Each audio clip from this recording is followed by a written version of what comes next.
ایک موقع پر آپ علیہ الصلوۃ والسلام نے ارشاد فرمایا، عجیب و غریب روایات، صحیح روایات میں آپ کے سامنے ذکر کر رہا ہوں۔ نبی کریم صلی اللہ علیہ وسلم نے ارشاد فرمایا، صحابہ کرام سے خطاب کرتے ہوئے فرمایا، اے میرے صحابہ،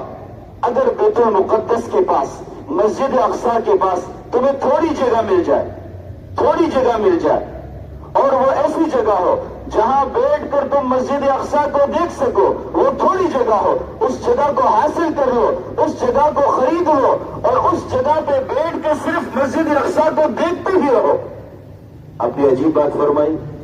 کہ مسجد اقصی کے پاس تمہیں تھوڑی جگہ مل جائے جہاں سے صرف مسجد اقصی کی زیارت کر سکو، دیکھ سکو، اس سرزمین کو، اس زمین کو قیمتاً حاصل کر لو، اور قیمتاً حاصل کرنے کے بعد وہاں بیٹھ کے صرف اس مسجد اقصی کو دیکھتے رہو،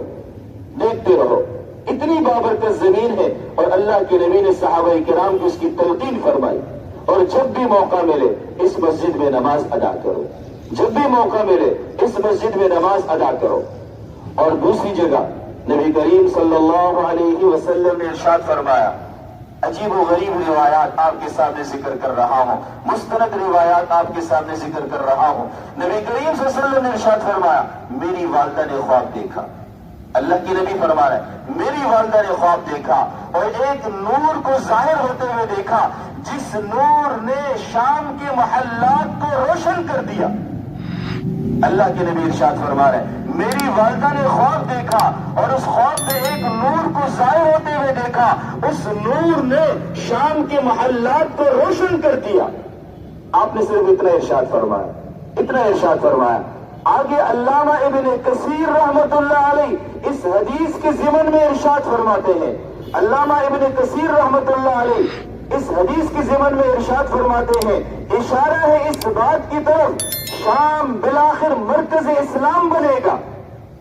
قرب قیامت سے پہلے شام بالآخر مرکز اسلام بنے گا اور آخری پناہ گاہ بنے گا مسلمانوں کے لیے، اور حضرت عیسیٰ علیہ السلام کا نزول بھی یہیں پر ہوگا۔ اور فرمایا، جب فتنے کا دور ہوگا اہل ایمان شام میں ہوں گے،